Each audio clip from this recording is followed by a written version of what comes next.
tips of how to save money while still staying warm in the home. But to get started, to get each one of us thinking, I have these flashcards of different appliances that you'll find in the home. Maybe get together with, because I've got 5 sets, so maybe get together in groups of 3 or something to try to figure out which of these uses the most and rank them down to the least amount of energy. Yeah? So I'll hand out to you here. Yep. And then, yeah, perfect.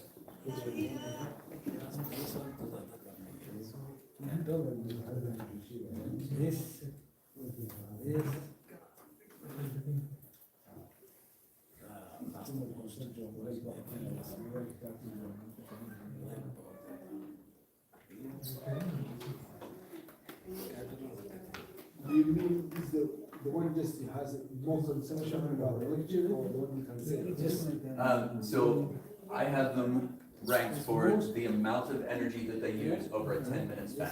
Okay. Yep. You mean the at least one or the maximum? Both. Okay. Yeah. You know that. Yeah. Yeah.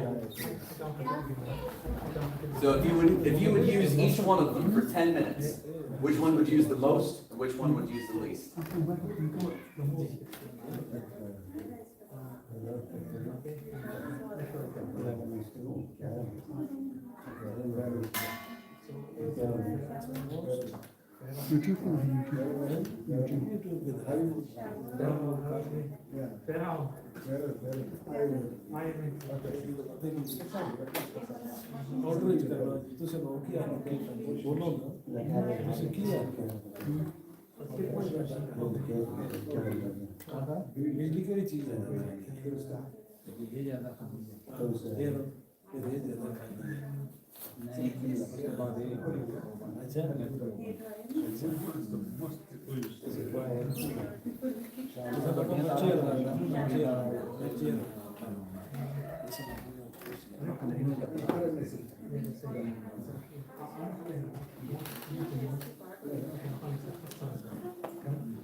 All right, one more minute, and then I'll give you the answers.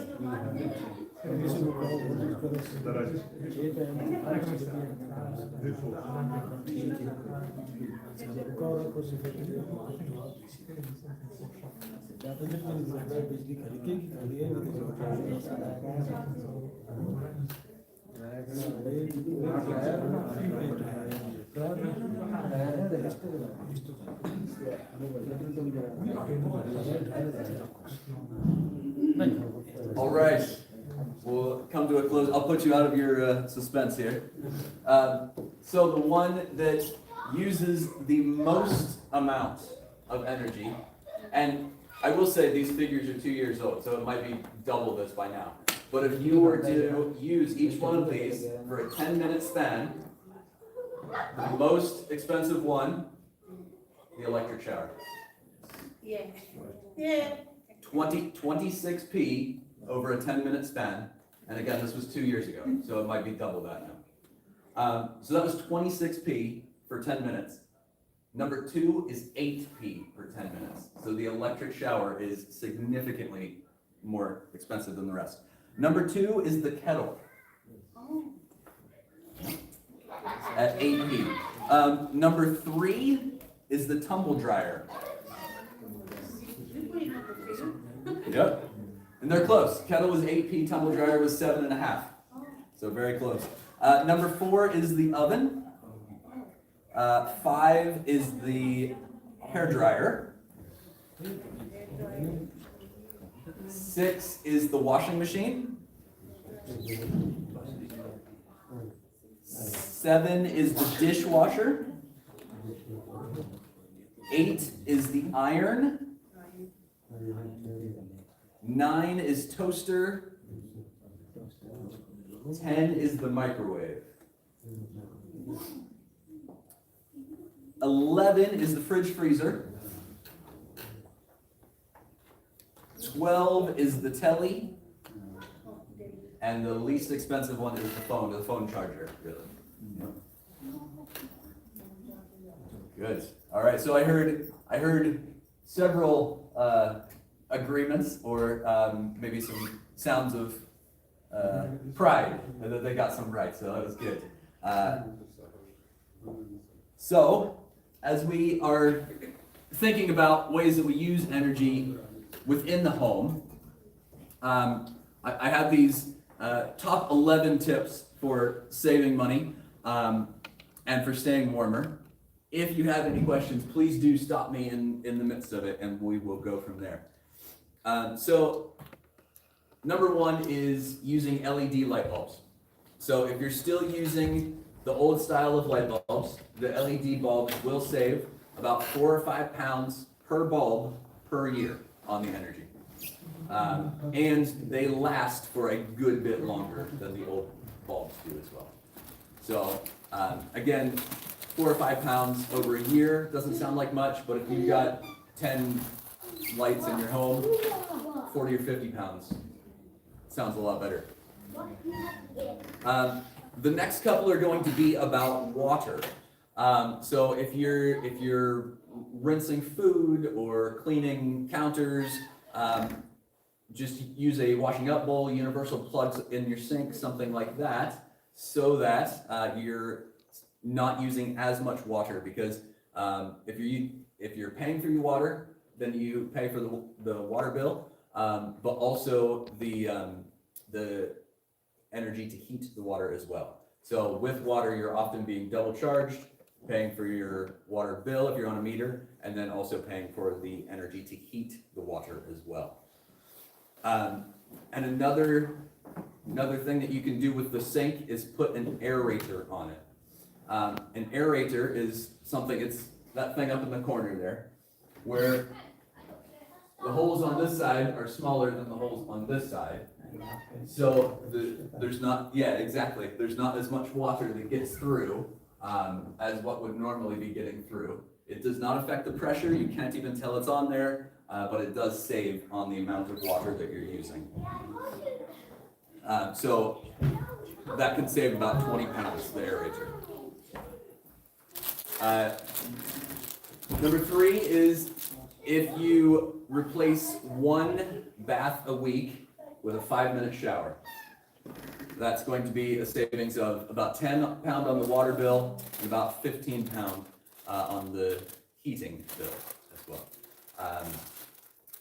Yes, the electric shower does cost a lot, but if you make it quick, and the gas shower doesn't cost quite as much, but if you make it a 4 minutes or similar shower, then you can save quite a bit. Now, if you're in there for 45 minutes, it's not going to be saving any money.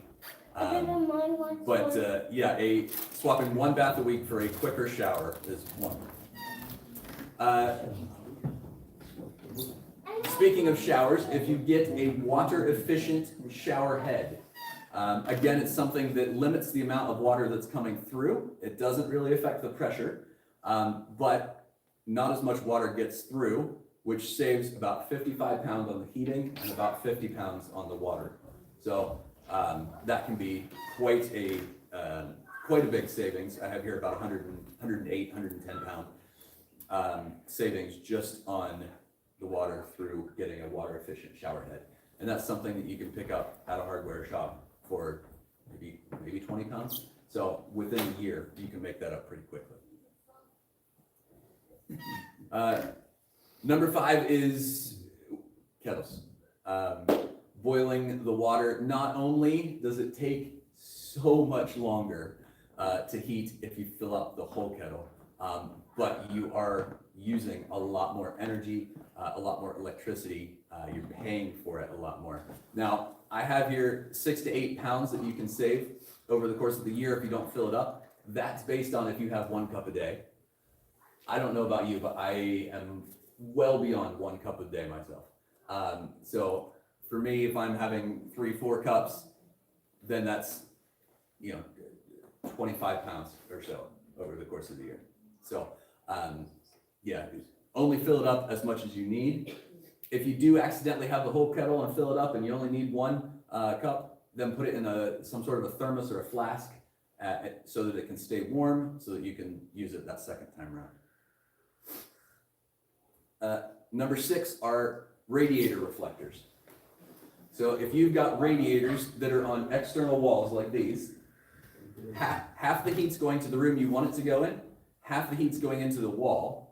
With an external wall, most of that is just going right outside. So a radiator reflector it almost looks like aluminum foil, but you slide it behind the radiator. It just goes in between the radiator and the wall right here, and it reflects all of the heat into the room that you want it to be in. So it'll make the room warmer faster, it'll keep it warmer for longer, and you can turn down the dials. You've got those thermostatic radiator valves, these things here in the corner that go from usually 0 to 5. You can, if you have it at 4, you can turn it down to 2, and it'll be that same output. So saving a good bit on your energy there, and it just feels better. It's more comfortable more quickly. I took this in my kitchen because I had one radiator that was not doing the job. I slid that in, and it is working a good bit better now. Let me stop you there. What Yeah. do you say if you're looking behind the wall? What do you say? Is that something to be behind the wall? What do you say? Yeah. Saving foil, what do you say? Like a foil. Yeah, it's not aluminum foil, but it's a similar looking thing, and it just slides in between the radiator and the wall. Yeah. It usually will come with some sort of a 2-sided tape or something that you can affix it to the wall. But if it's like this one, I just slid it behind. It usually will come in like a little bit of a bigger roll or something, and you just cut it to the size you need and slide it behind there, and it reflects all of them. How much it cost? So the ones that I tend to get are from Screwfix, cost £7, and it covers 3 radiators. I will understand. Yeah, what's it called? What's it called? Radiator reflector or radiator foil. Yep. Like I said, I just got some from Screwfix the other day. I think it was £7.20 or something like that, and it's big enough to cover 3 radiators.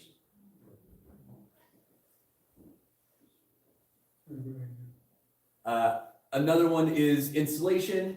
Obviously, some people can do this, some people can't. I have insulating under the floorboards, can save 40 to 60 pounds a year. But any bit of insulation that you have, if you have insulation on the walls, it'll save. In the loft, it'll save. But I just highlighted the floorboards here. So any bit of insulation, as long as it's properly done, will save a good amount of money on your heating, because it does stay warmer in your home for longer. What do you Yeah. call it? You say radiator foil or radiator? Radiator reflector or radiator foil. Thank you. Sheikh sir?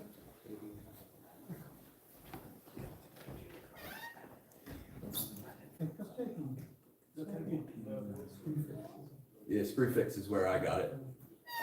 Did they say that's a measurement or they measure as a bulk? The ones that I got were, I think it was 4 or 5 meters. It was enough to cover 3 radiators. All right, number 8 is window insulation.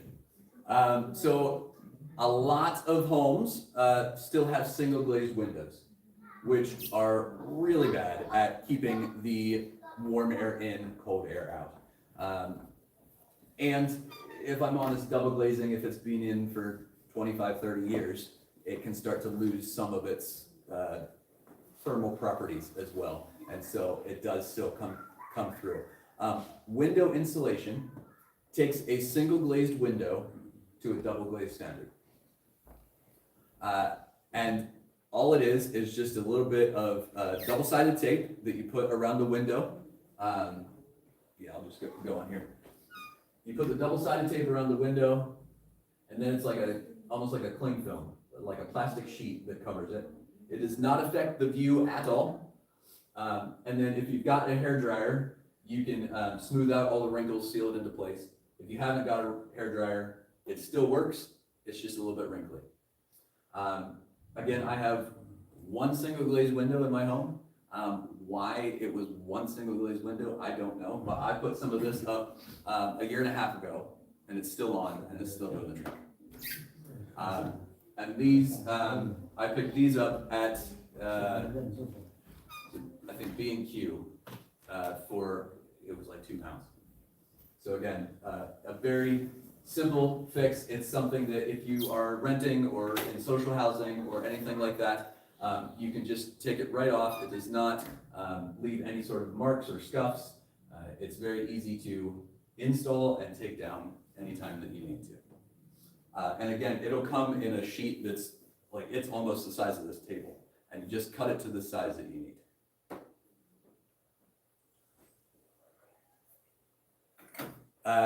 Number 9 is using a program or using your timers. If you are really cold, don't crank it all the way up to 30, 35, and then shut it off again whenever you're hot. Leaving it low and slow saves money, because the thing that is using the most amount of energy is the heating up of the temperature of the home. And so if you're continually heating it all the way up to 25, 30, and then bringing it all the way back down until you're cold again at 15, and then going all the way up, that's using a lot more than if you would just leave it at 17, 18 the whole time. Now, if you're going to be gone for a weekend or something, then yes, you can sort of turn it off or leave it even lower. But if you're going to be there and are continually hot and cold, just leave it low and slow.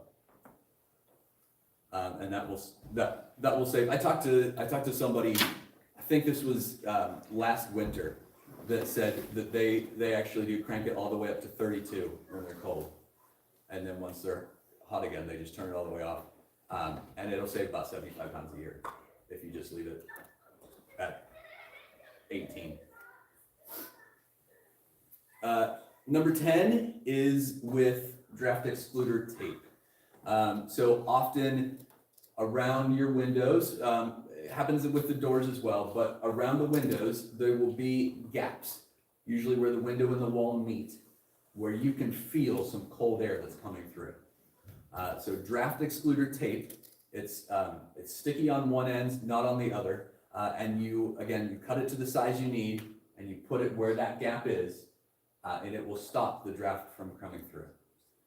Again, I got this one at Screwfix. It was, I think, £6. It is oftentimes, it does too good of a trick. Because if your home has some gaps, that is, yes, letting the cold air in, but it's also acting as some ventilation as well. So oftentimes, and those are sort of opposite problems, but often if you plug up all the gaps, then you might have a problem with ventilation.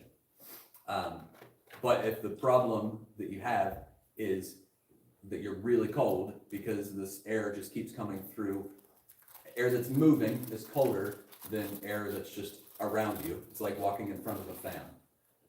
Walking in front of a fan is similar to walking in front of a window that has some gaps so that there's cold air coming through.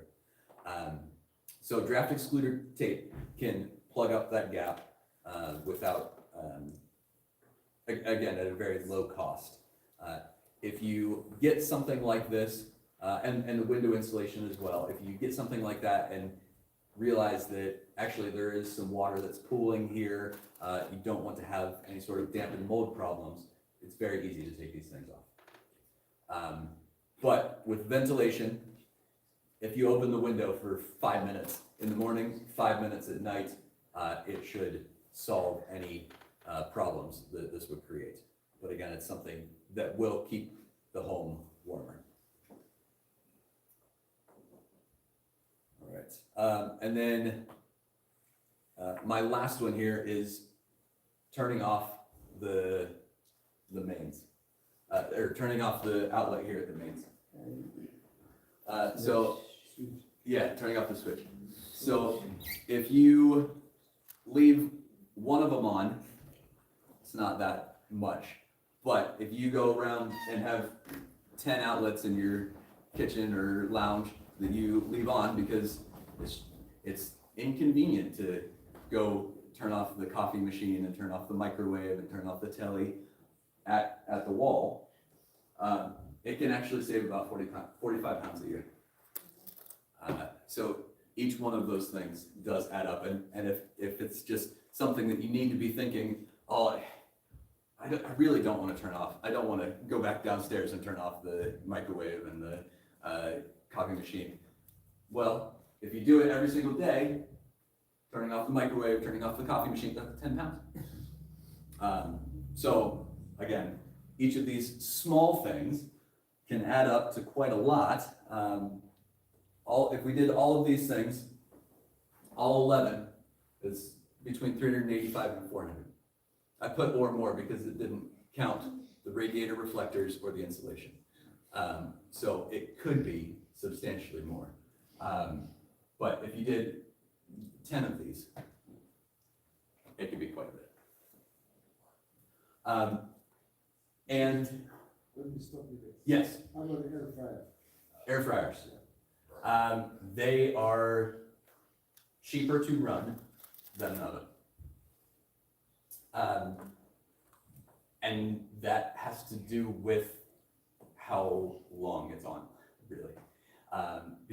So air fryers and slow cookers are both much cheaper to run than the oven. Air fryers because it cooks the food quicker. Slow cookers because it cooks the food at a lower temperature. And both of those things, again, it's the heating. The heating up is what uses the energy. So if you're heating up something in an air fryer for 10 minutes that would take 50 minutes in an oven, you're saving. How about the grill? How about the grill? Like, you know, when you use the cooker, Mhm. grill, how about the consumption? Is it cheaper than or?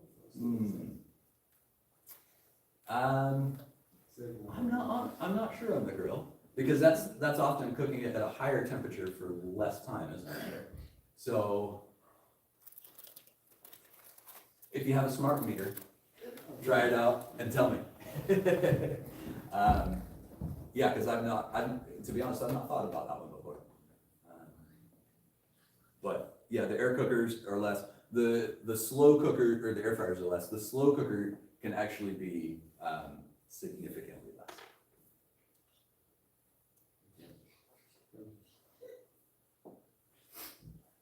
And then I also have a few of these. These are things that Chris put together. He was the guy that was here with me that first week. It says easy ways to save energy. It will not be all of the same things as what I just said, but it will be similar to them. So you can have this to take with you to share with other people. I also brought some more of the paying bills, which is what we talked about last time. And I think I set some over there as well. So that's what I brought today. If you do have any other questions, please let me know.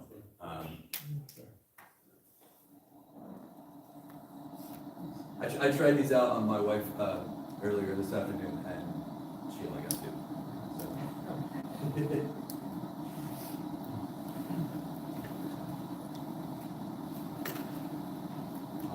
And I can share this presentation with you, Dr. Guillaume, and then if you want to share it out with others as well, happy to share this, because my goal is to help you to help other people.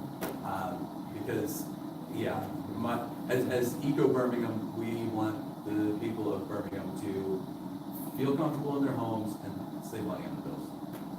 Because that helps each one of us. And as Eco Birmingham, it saves on the carbon as well. Sarika, you can ask questions. And yeah, I will be here for a little bit longer.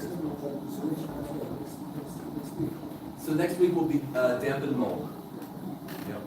Yeah, and dampened mold and heating are often opposite problems in a way, but they do go together. So we're not going to have a specific one on installation, but if you do have further questions on installation, I will put something together for that last week.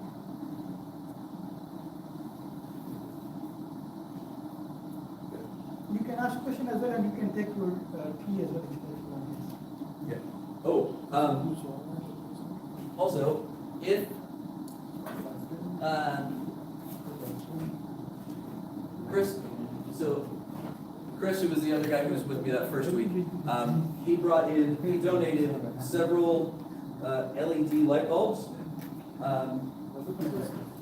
So if you will use them, quite happy for you to have them.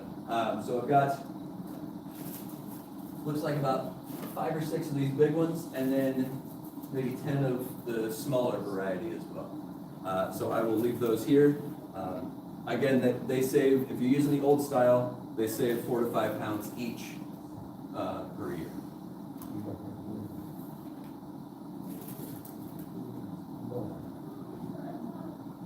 I'll take one. Yeah. And those who want. Yeah, absolutely.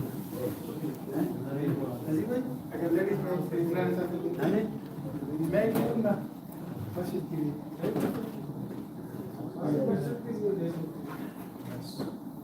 Yes. But then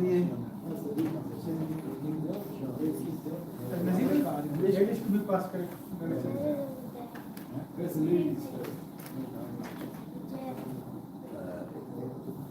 Yeah, for the ladies. Shall I give the? Daylights?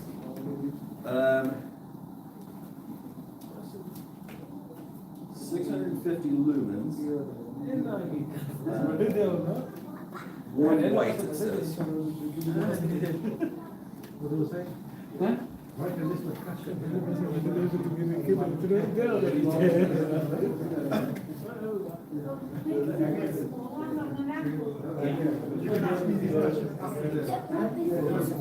Get chocolate one.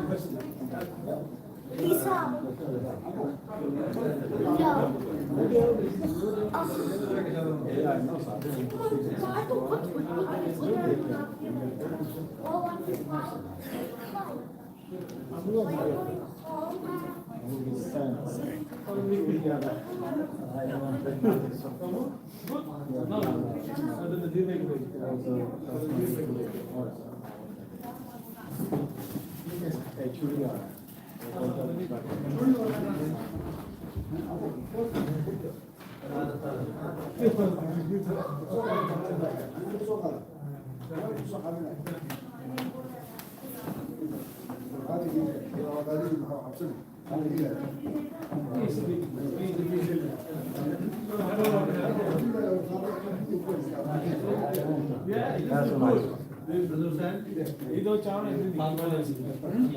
Oh, yes.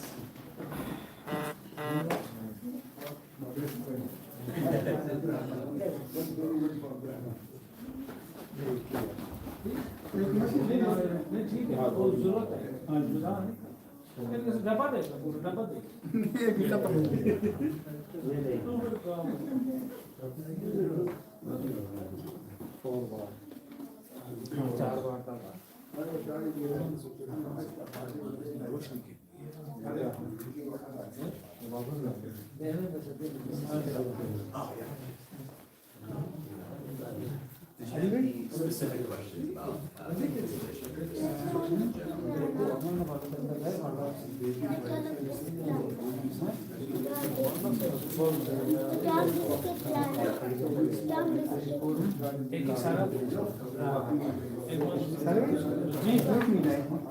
Ji plate मिल गई इनका बस काम ही इस तरह ना आधे काम है ना जी इनके इन्हें जब कहते हैं तब तक यार लगती है क्या लेनी है हाँ? Is it like a terrace or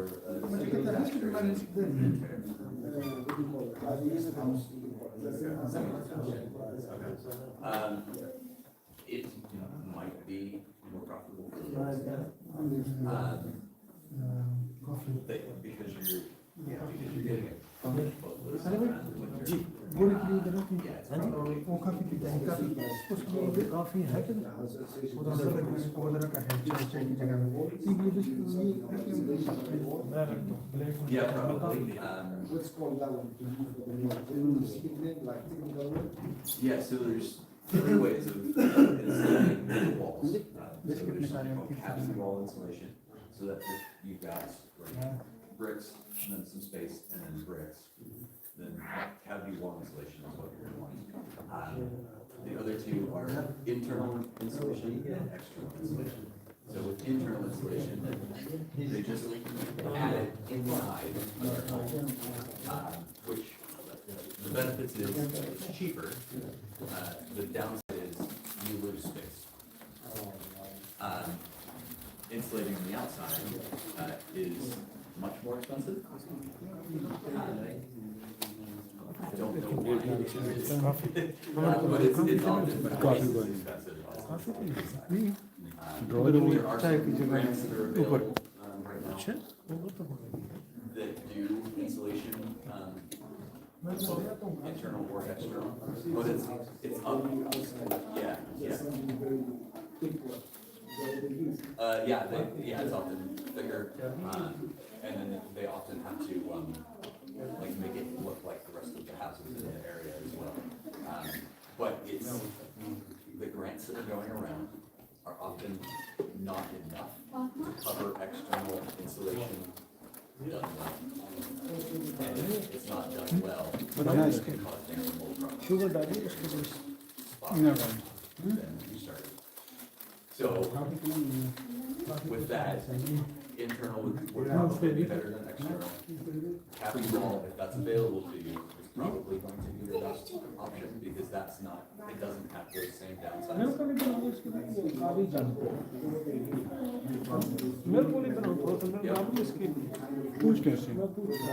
Yeah, so that's probably going to be the cavity wall insulation.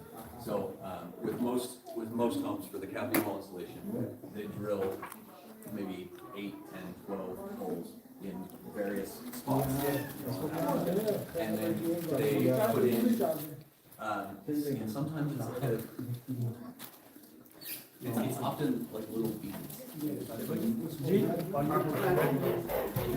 Yeah. Cavity wall insulation. जगह पालो CAVITY. जगह पालो CAVITY. He's saying you can't have it, why is that? Okay. Cavity wall, yeah. So if that is, yeah, that's if it's brick, space, brick. So he's saying that's not what your home is. ठीक Yep. Cavity wall is a brick wall with a cavity tie-in with the block wall. It's a new bit house. Yeah. So for you, if you haven't got that specific thing, then it's probably going to be internal, probably going to be your best. Let's have the basement. Yeah. Morning साहब ने मुझे No. मैंने उनको message भी किया था voice message उनका मैंने अच्छा नहीं आएंगे